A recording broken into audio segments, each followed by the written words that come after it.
저는 오늘 이 말씀을 가지고요. 말씀의 가치관이 없을 때 어떤 일이 일어나느냐라는 말씀으로 함께 은혜를 나누기를 원합니다. 여러분, 우리는 살면서 사실은 가치관이 굉장히 중요합니다. 여러분, 부부가 이혼하는 이유는요. 대부분 뭐라고 얘기를 하냐면 성격이 안 맞아서 이혼해요 라고 이야기를 하죠. 그거 틀린 말입니다. 무슨 말이냐면 서로 가치관이 다른 겁니다. 서로가 가치관이 다르니까 말이 통하지를 않는 거죠. 그리고 이 가치관이 왜 중요하냐면 여러분들이 무언가를 결정을 할 때 사실은 여러분들이 가지고 있는 가치관에 따라서 어떤 것을 선택하게 되어져 있어요. 그걸 심각하게 여러분 생각하지 않아서 그러시는데 가만히 생각해 보세요. 무언가를 결정을 할 때는요. 내 안에 어떤 가치관, 어려서부터 심겨진 가치관, 죄송합니다. 지금 감기가 좀 들어서 그 교회 다니면서 여러분한테 심겨진 가치관, 뭐 여러 가치관이 있을 수 있잖아요. 그런데 그 가치관에 따라서 우리 안에서 싸움이 일어나는 거예요. 그 이긴 가치관에 따라서 여러분이 선택을 하게 되는 거죠. 그런데 여러분들은 이제 예수님을 믿으셨잖아요. 그죠? 그러면 여러분 안에 성경이 이야기하는 말씀에서 오는 가치관이 서 있어야 되는 거잖아요. 그런데 신앙생활을 해보면 의외로 저를 비롯하여서 이 말씀의 가치관이 세워지지 않는 경우가 많이 있다는 것을 보게 됩니다. 좀 더 적나라하게 얘기를 하자면 말씀의 가치관이 우리 안에 없는 거죠. 상황에 따라서 내 이익에 따라서 움직이지 하나님의 말씀 안의 가치관에 의해서 선택하고 희생하여서 그 길을 걸어가지 않는다라고 하는 것입니다. 그러면 여러분 이 시대를 살아가는 우리만 그럴까요? 아니에요. 오늘 본문 말씀을 보게 돼도 아시는 것처럼 이스라엘 백성들도 마찬가지였다라고 하는 거죠. 그래서 그 말씀의 가치관이 없이 그냥 자신들의 이익과 자신들의 복을 위하여서 살아갔던 그러한 사람들을 향하여서 오늘 본문에 호세아는 뭐라고 이야기하느냐면 두 마음을 품은 자라고 이야기하고 있다는 것입니다. 여러분 사실은 우리는 두 마음을 품은 자입니다. 우리 안에 두 마음이 있습니다. 하나님의 말씀을 가지고 있는 것과 또한 나의 이익과 내 정욕대로 살아가고자 하는 그 마음이 있는 것이죠. 그렇다고 한다면 오늘 말씀을 통해서 여러분들에게 전해드리고 싶은 건 오늘 10장의 말씀은 말씀의 가치관이 이스라엘 백성들에게 없었을 때에 어떤 일이 벌어졌고 그것을 하나님께서 어떻게 하셨는지에 관한 말씀을 우리에게 전해주고 있는 거예요. 그래서 우리가 이 말씀을 깨달음을 통하여서 만약 우리도 우리 안에 말씀의 가치관이 없다고 한다면 우리의 모습도 본문에서 거론되어지고 있는 이스라엘 백성들의 모습과 별다를 바 없을 것이라고 하는 동질감을 느낄 것이고 그와 더불어 하나님이 그 이스라엘을 어떻게 심판하셨는지를 보면서 우리도 그 심판 앞에서 자유를 수 없다라고 하는 사실을 깨닫게 되기를 주님의 이름으로 소망해 봅니다. 여러분 말씀의 가치관이 없을 때 그런 본문을 통해서 어떤 일이 일어났을까요? 첫 번째는 제단과 주상에 공을 들이게 됩니다. 1절의 말씀을 읽어볼까요? 시작. 이스라엘은 열매 맺는 무성한 포도나무라. 그 열매가 많을수록 제단을 많게 하며 그 땅이 번영할수록 주상을 아름답게 하도다. 그 당시에 이 말씀이 전해진 것은요. 사실은 호세아 선지자는 남유다 왕국 출신이었어요. 그런데 하나님이 이 사람을 불러다가 북이스라엘의 선지자로 보냅니다.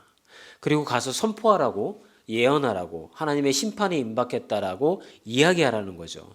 그런데 여러분 누가 우리한테 와가지고요. 하나님의 심판이 임했습니다. 똑바로 사셔야 됩니다. 하나님 말씀대로 살아야 됩니다. 이런 얘기하면 내가 힘들고 어려울 때 그 말씀을 들으면요. 회개가 일어나게 되는 거죠. 아 그렇지. 내가 이렇게 힘들고 마음고생하고 고난 가운데 있는 게 내가 하나님의 말씀대로 살지 않았기 때문이니까 내가 회개해야 되겠다. 이렇게 사람은 반응을 보이거든요. 근데 여러분의 삶에 걱정거리가 아무것도 없는 거예요. 건강, 물질, 자녀부터 시작해가지고 모든 게 다 풍요로운 거예요.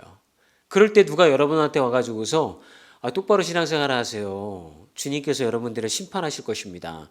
이렇게 얘기하면 솔직히 여러분 우리 콧방귀 낍니다. 이렇게 잘 살고 있는데 이렇게 평안하게 모든 게 순조롭게 진행되어지고 있는데 애들도 저렇게 잘 지내고 있는데 뭘 걱정이야. 무슨 심판이 임한다고 그래. 이런 마음을 품게 된다는 거죠. 이스라엘 백성이 여러분 똑같았던 거예요. 다윗과 솔로몬 시대 이후에 이렇게 잘 사는 시대가 북이스라엘에 없었어요. 호세아가 가가지고 말씀을 전할 때 북이스라엘은요, 정치적으로는 이 밑에 있었던 이 애국과 아시리아의 힘의 어떤 군등에 의하여서 이 이스라엘이라고 하는 나라, 그러니까 남유다 왕국이 있었고 북이스라엘이라는 나라가 있었는데 자기네들 문제 때문에 정신이 없는 거예요. 이 강대국들이. 그러니까 이 작은 나라를 건드릴 마음이 없는 거예요. 그러니까 정치적으로나 외적의 침입을 받을 만한 상황이 벌어지지 않고 있었고요. 또 나라가 안정이 되어지니까 경제적으로 무역이 굉장히 늘어난 거예요.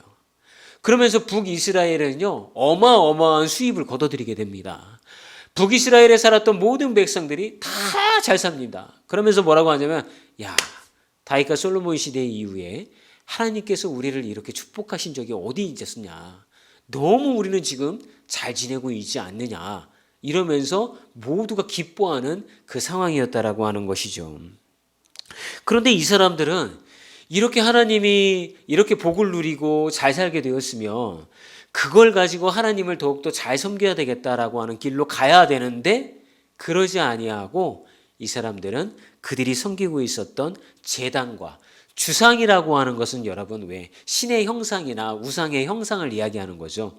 그거를 설명하고 있는 거죠. 거기를 막 치장하고 거기에 제물을 갖다 바치고 공을 들이기 시작했다라고 하는 것입니다. 왜 그러냐면 여러분 아시는 것처럼 이스라엘이 남유다와 북이스라엘로 갈라졌을 때에 어떤 일이 벌어졌습니까? 솔로몬의 아들이었던 르호보암 그리고 그 당시에 거기에 대적하여서 북이스라엘 10개 지파의 대표로 나섰던 여로보암 이 사람이 우리에게 당신의 아버지 때에 짊어지게 하였던 노역을 그리고 세금을 좀 감소시켜 주시면 우리가 당신을 잘 섬기겠습니다 라고 했지만 르호보암이 거절하죠.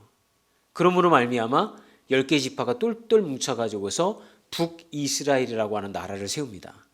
그런데 무슨 일이 벌어지냐면 명절 때만 되면 북이스라엘에 살던 사람들이 예루살렘에 가서 성전에 가서 예배를 드리는 거예요. 나라는 분리됐는데 백성들의 종교는 하나가 되어버린 거예요. 나라의 기능을 할 수가 없는 거죠. 그래서 이 사람이 머리를 씁니다. 여로보암이 베델에다가 그 북쪽에다가 위에다가 여러분 금 송아지 신상을 만듭니다. 그리고 이게 하나님이라고 선포를 합니다. 사마리아 땅에다가 그 금 신상을 만들어 놓고 이게 너희들의 하나님이다. 여기서 예배하면 예루살렘에 가서 예배하지 않아도 하나님이 받으신다. 이렇게 해버린 거예요. 그래서 그 금송아지 앞에 가가지고서요 막 예배를 드리고 하나님 경배합니다 하고 온갖 제물을 다 갖다 바칩니다. 그러면 여러분 심판이 임했어야 되는 거잖아요. 그래서 이스라엘 백성들이 이 금송아지한테 예배드리는 게 하나님 앞에 예배드리는 게 아니네. 이런 교훈을 얻어야 되는데 오히려 그들의 삶은 잘 먹고 잘 살게 된 거예요. 그러니까 이 백성들이 어떻게 오해를 하기 시작하냐면 금송아지가 하나님이 맞구나. 이 금송아지의 역사를 보게 되어지면 이스라엘 백성들이 애굽에서 나올 때부터 이미 송아지는 축복의 신인 거예요. 풍요의 다산의 신인 거예요. 애굽의 이집트 백성들이 이 금송아지를 섬기고 있었던 거죠. 그걸 부러워했던 애굽에서 살던 이스라엘 백성들이 애굽에서 나와가지고서 모세가 시내산에 올라가가지고 십계명 받을 때에 안 내려오니까 불안하고 두려움이 있을 때에 어떻게 했습니까? 아론에게 막 뭐라고 하면서 모세 대신에 우리를 인도할 신을 만들어 달라고 할 때 아론이 백성들로부터 금 귀걸이와 코걸이와 모든 장식구를 그 금을 걷어다가 금 송아지 신상을 만들었다라고 그 출애굽기에 설명이 되어져 있잖아요. 그러니까 이미 이 백성들의 마음 깊은 곳에는요 복이라고 하는 것은 거기서부터 온다라고 하는 뿌리 깊은 우상 숭배가 자리 잡고 있었던 거예요. 그러니까 그걸 이용하여서 금송아지 신상을 딱 만들었을 때에 예배하였고 예배를 드렸더니 그들이 축복을 받아서 잘 살게 되어진 상황을 직면하게 되니까 그들은 어떻게 하겠습니까? 거기다가 공을 들이는 거죠. 하나님을 예배하는 게 아니라 그들의 목적, 인생의 목적은 뭐냐면 자신들이 평안하고 잘 살고 풍요로운 인생을 누리는 거, 이게 인생의 목적이 되어져 버린 거예요. 그걸 줄 수만 있으면 금송아지를 예배를 하든 어떤 형상을 갖다가 집에다가 놓고서 예배를 드리든 아무 상관이 없이 그것을 향해서 하나님이 우리 집안에 임하였다, 하나님이 축복하여 주셨다 라고 오해하며 그들은 예배를 드리고 있었다라고 하는 것이죠. 여러분, 이것을 이상하게 생각할 필요가 없습니다. 우리는 우리에게 복 주는 것이 무엇인지 자연스럽게 압니다. 그래서 그 복을 계속 받기 위해서 공을 들이면서 잘 가꾸는 것은 우리에게는 너무나도 자연스러운 모습인 것이죠. 여러분, 그러자 하나님은 그 제단과 형상을 깨트리고 허물어 버리신다고 말씀을 하십니다. 호세아서 10장 6절에서 7절 말씀입니다. 함께 읽어볼까요? 그 송아지는 아수르로 옮겨다가 예물로 야렙 왕에게 드리리니 에브라임은 수치를 받을 것이요 이스라엘은 자기들의 계책을 부끄러워할 것이며 사마리아 왕은 물 위에 있는 거품같이 멸망할 것이며.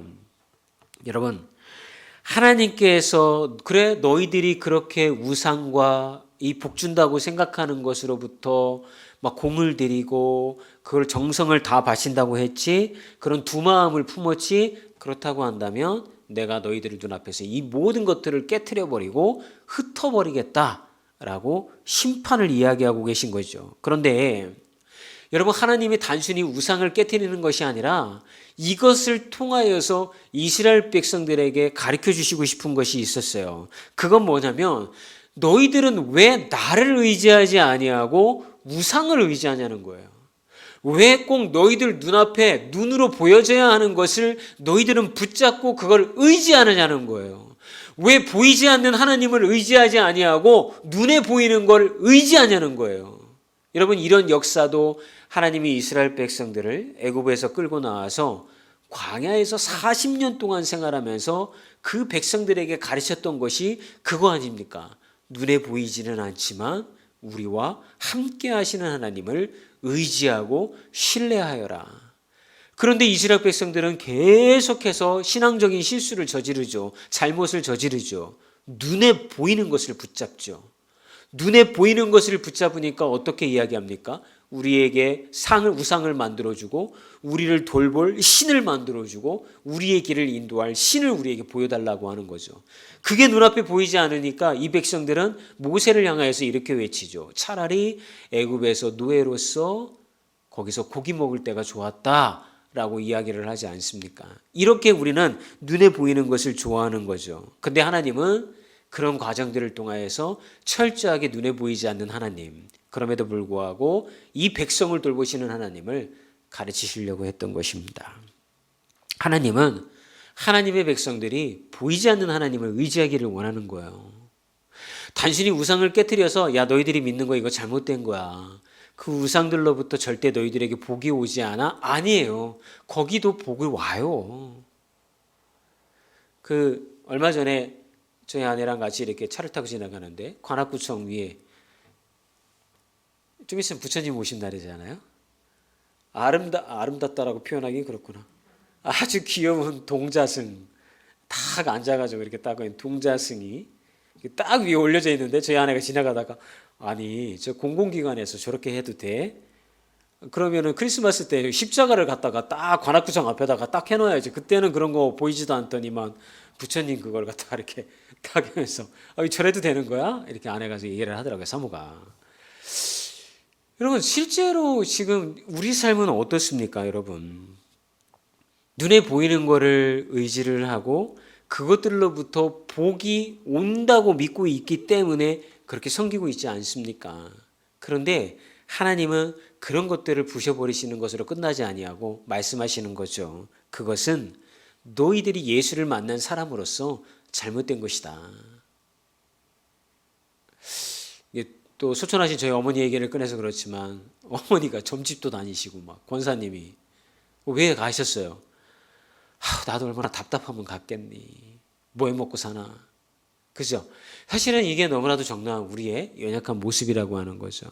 그런 우리에게 주님은 뭐라고 하냐면 그런 일들이 우리 삶에 왜 벌어지냐면 우리 안에 말씀의 가치관이 세워져 있지 않으니까 복을 받을 수만 있으면 하나님이 아니어도 되는 거예요. 복을 받을 수만 있으면 어떤 것을 통해서든지 우리는 형통한 삶을 살기만 하면 된다라고 하는 그런 마음이 있기 때문에 무너져 내린다고 하는 것입니다. 그러므로 사랑하는 여러분 하나님의 말씀의 가치관을 세우십시오. 그 말씀 안에 가치관을 세우지 아니하고 서로 여러분의 인생이 잘 되고 복을 받고 평탄한 인생을 살아간다 하더라도 거기에는 반드시 하나님의 징계와 심판이 오게 되어져 있습니다. 어떤 분이 이런 간증을 했어요. 세상의 인정과 물질적인 복을 쫓아서 다단계에 가입했던 분이 우리 큐티집에도 나와 있는데 이런 간증을 합니다. 어느 날 누구 소개로 다단계에서 강의하는 사람을 강의를 들은 거예요.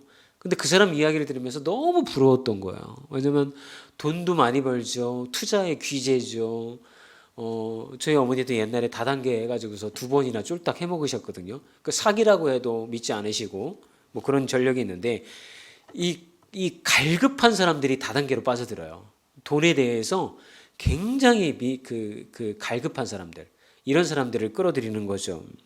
근데 이분도 이제 그렇게 시작을 한 거죠. 성공이 이제 눈에 보이기 시작을 합니다. 그런데 이게 성공이 눈에 보이기 시작하니까 교회에 와서 예배를 드리기는 하지만 예배는 형식적인 예배가 되어졌고 또 가정에서 아내와 엄마의 자리는 이제 소홀히 하기 시작했다라고 하는 거예요. 그러면서 자기 팀, 자기 밑에 내가 예를 들어서 다이아몬드면 그 밑에 피라미드처럼 쫙 멤버들, 팀이 구성이 되잖아요. 이 사람들이 누구 끌어다 놓으면 그 수입이 딱딱딱해서 맨 꼭대기에 있는 사람이 먹는 게 다단계 구조잖아요. 근데 그 팀이 완성이 된 거야. 그러니까 이 팀을 점점 확장시키기 위하여서 이분은 막 애를 쓰신 거예요. 공을 들인 거죠. 왜요? 공을 들여서 성공하기만 하면 엄청난 돈이 자기에게 배당이 되어지니까 공을 들이지 않을 수가 없게 되었다라고 이야기를 합니다. 그러나 예배가 성의 없이 되어지고 모든 생각과 관심이 거기에 가해 있으니 그녀의 마음은 마치 독초가 자라나는 밭과 같았다라고 그렇게 고백을 합니다.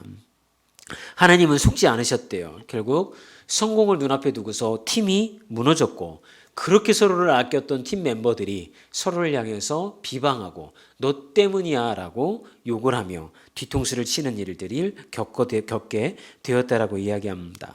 여러분 결국은 수치를 겪게 되었던 거죠.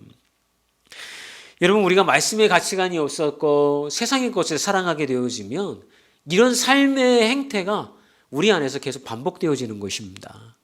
어느 날 여러분 문득 눈을 뜨면 이런 생각 들지 않으세요? 아, 내가 지금 왜 사는 걸까? 오늘 하루도 내가 열심히 살아야 할 이유가 뭐가 있는 걸까? 나 잘 살고 있는 걸까? 정말 가치 있는 인생을 사는 걸까? 물론 어린 자녀를 키우시는 분들은 애 때문에 아침부터 정신이 없기 때문에 하루가 어떻게 돌아가는지도 잘 모르시겠지만 문득 우리에게 이런 생각들이 찾아오게 되어지는 거죠. 그럴 때 여러분 우리를 정말 가치 있는 인생이라고 여겨지게 만들고 우리의 마음을 바로 세워주는 것은 무엇이냐면 하나님의 말씀을 통하여서 세워진 하나님의 가치관이 있을 때의 생애의 목표도 달라질 수 있다라고 하는 것입니다. 그런데 그렇지 아니하고 인생의 목표가 그냥 문제없이 평탄하게 여유롭게 풍요롭게 잘 사는 거, 이게 인생의 목표라고 한다면 여러분들은 교회를 다니실 필요가 없는 거예요. 교회 안 다녀도 그렇게 살 수 있어요. 그죠?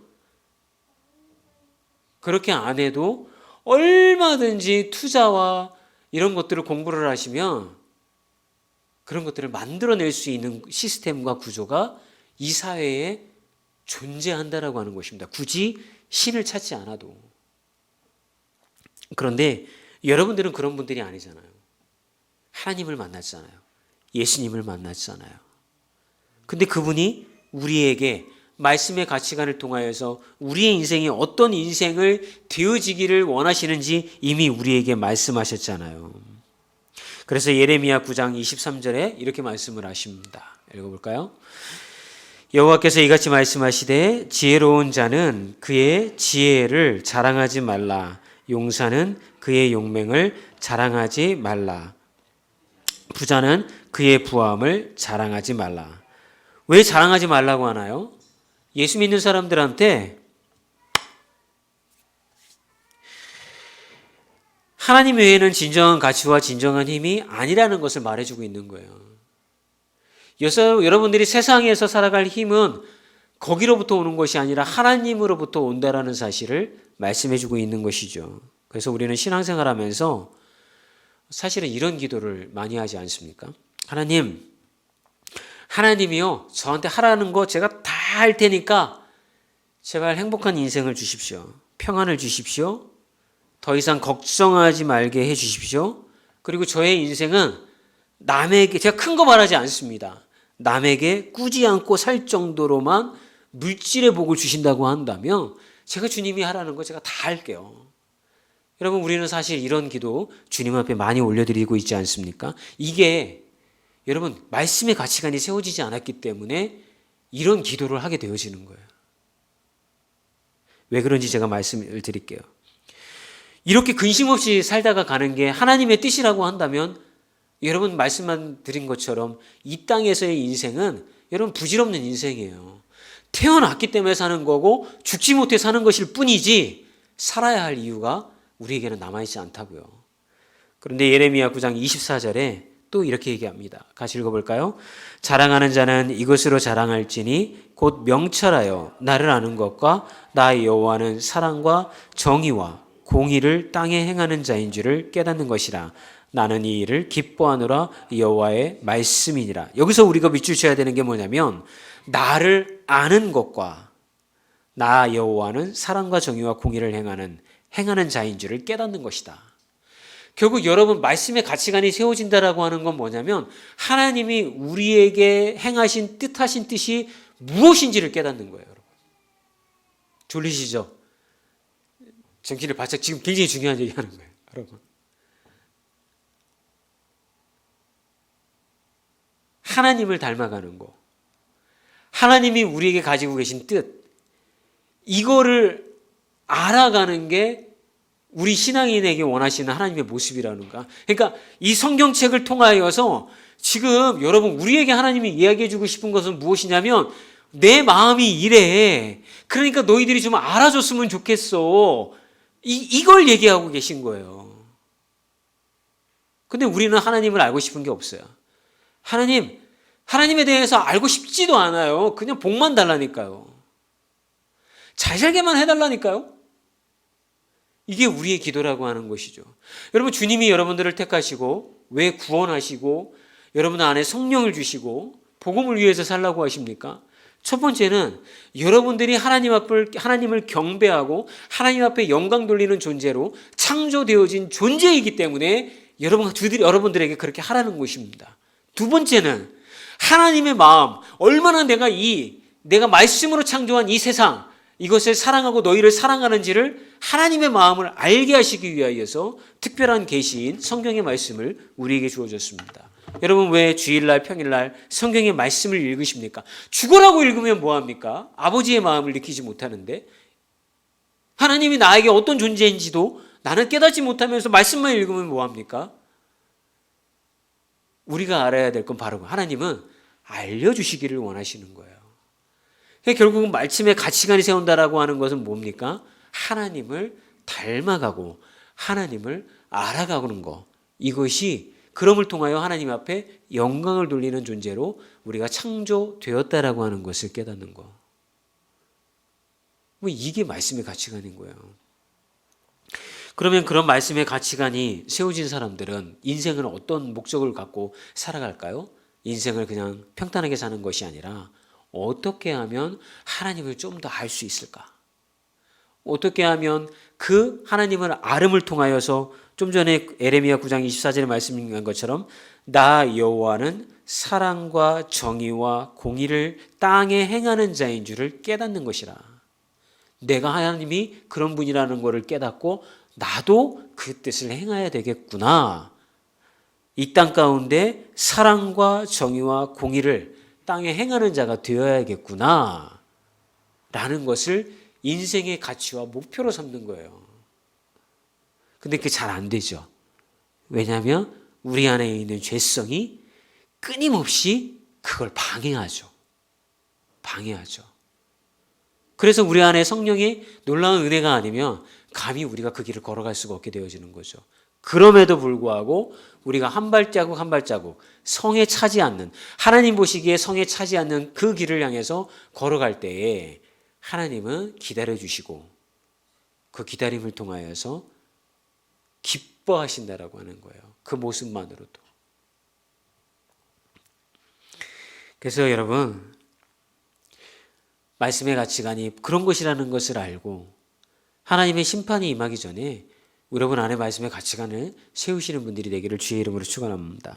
두 번째는 여러분, 말씀의 가치관이 세워지지 않으면 어떤 일이 벌어지냐면 멍에가 메워져 묵은 땅을 기경하게 만드십니다. 호세아서 10장 12절의 말씀인데요. 함께 읽어볼까요? 너희가 자기를 위하여 공의를 심고 인애를 거두라. 너희 묵은 땅을 기경하라. 지금이 여호와를 찾을 때니 마침내 여호와께서 오사 공의를 비처럼 너희에게 내리시리라. 아까 말씀드렸던 것처럼 금송아지를 열심히 섬겼어요. 근데 그 금송아지를 아시리아에 바치도록 하나님이 만들어 버리십니다. 하나님이 무너뜨린 거죠. 그 후에 이 하나님의 백성들은 어깨에 멍에가 뭔지 아시죠? 다 아시니까 뭐 아시지만 그 소가 밭을 갈 때 어깨에다 딱 그거 씌우잖아요. 한 다음에 이래 하잖아요. 그런 것처럼 어깨에 이렇게 딱 매는 무거운 거를 멍에라고 하잖아요. 근데 멍에를 이스라엘 백성들에게 매어서 이방의 포로로 끌려갈 것이다 라고 말씀하십니다. 그러니까 왜 이런 일이 일어나느냐? 너희들 스스로 나 여호와 하나님을 알려고도 하지 않으니까 그렇게 만드시겠다는 거예요. 그럼 그것들을 통하여서 하나님이 원하시는 건 뭐냐? 묵은 땅. 하나님이 이미 말씀해 주신 말씀을 갈아엎고 거기서 곡식을 얻는 거, 농사를 짓는 거, 그것을 하도록 만들어 놓으신다라고 하는 거예요. 결국 하나님의 말씀의 가치관이 우리 안에 세워지지 않으면 첫 번째 심판이 따라오게 되어질 거고 그 고난과 어려움의 심판 가운데 우리는 수치를 당하게 되어질 것입니다. 여러분들 수치를 당하지 않는다고 생각하실지 모르지만 이미 교회와 교인들은 다 수치를 당하고 있습니다. 토요일 날 우리가 전도를 나가보면 사람들이 안 받아요. 그리고 뒤에서 뭐라고 하냐면 예수 믿으세요. 예수 믿고 천국 가세요. 이렇게 얘기하면 천국이 그렇게 좋으면 니들이나 빨리 갈 것이지. 왜 이 땅에 남아가지고 그렇게 복 달라고 하고 뭐 달라고 하고 왜 그렇게 기도하고 사니? 라고 뒤에서 우리를 욕한다고요. 그리고 교회 다니는 사람들이 더 악랄하다고 이야기를 해요. 예전부터 그러지 않았습니다. 예전에는 교회와 성도들이 칭찬을 받았습니다. 왜 그런 일이 벌어졌을까요? 마을에 교회가 들어가면 성도들과 교회가 먼저 희생했습니다. 마을에 교회를 세우고 그 마을을 변화시키기 위하여서 열심을 내었는데 그들의 희생이 따랐습니다. 그렇기 때문에 교회 다니지 않는 사람들도 교회 다닌다고 그러면 신뢰하였고 믿어주었습니다. 그런데 여러분 지금은 어떤 건물에 교회가 들어가려고 하면 건물주가 반대를 합니다. 너희들 때문에 이미지 나빠진다고. 교회에 다니는 사람들이 더 악하다고 그렇게 생각을 합니다. 이미 우리는 세상에서 교회와 신자들이 조롱당하고 있는 것을 경험하고 있는 것이죠. 나오는 영화마다 왜 이렇게 목사님들을 중간에 조연으로 집어넣는지. 그런데 목사님들이 나오면 꼭 사기치는 역할로 나와요. 뒤통수 치고 뭐 돈 갈취하고 뭐 이런 걸로만 이렇게 써요. 왜 그럴까요? 이미 세상은 계속해서 조롱하고 있는 거죠. 그런 세상에 이런 일들이 벌어지게 되어지니까 하나님의 백성들이 말씀의 가치관을 잃어버리고 세상의 가치관대로 그렇게 자기 중심대로 살기에 이런 일을 벌어지게 만드신 것이죠. 하나님은 이제 우리 목에 매인 멍에를 끌어 억지로라도 말씀을 묵상하고 실천하도록 만드십니다. 그런데 우리는 이거에 대해서 감사하지 않죠. 오히려 왜 내 목에다가 멍에를 걸었냐고. 왜 나만 타겟 삼아가지고서 이렇게 내 인생을 힘들게 만드냐고 하나님 앞에 울면서 기도합니다. 그 기도를 누가 먼저 시작을 했을까요? 욥이 그렇게 기도했습니다. 하나님, 왜 나를 관역 삼아서 이렇게 힘들게 만듭니까? 내가 하나님 앞에 뭘 그렇게 잘못했다고 내 인생을 이따위로 만듭니까? 라고 하나님 앞에 반항하고 대항했던 게 욥입니다. 근데 우리도 똑같이 하나님 앞에 기도하고 있잖아요. 고난 당하고 어려움 당하면 하나님 뭘 그렇게 우리가 잘못했습니까? 왜 내 어깨에 이 멍에를 메어 주셨습니까? 라고 이야기하잖아요. 여러분, 멍에 메인 자의 역할은요, 주인이 이끄는 대로 밭으로 가서 그 밭을 경작하는 것입니다. 그런데 우리는 어깨에 멍에가 메어 있어 하나님이 주인 되셔서 끌고 가시는데 안 가겠다고 버팅기는 겁니다. 그러면서 왜 내 어깨에다가 이 멍에 메었냐고, 빨리 멍에 떼어달라고 하나님 앞에 대항하는 것이죠. 말씀의 가치관이 없기 때문에 그런 것입니다. 여러분, 멍에가 메어졌다고 한다면 주인께서, 하나님이 그 이끄시는 대로 그 밭으로 돌아가 하나님의 말씀의 밭을 경작하십시오. 그리고 거기에서 나오는 소산물을 통하여서 여러분의 영혼을 먹이십시오. 그러면 하나님의 말씀의 가치관이 우리 안에 세워지게 되어질 것입니다.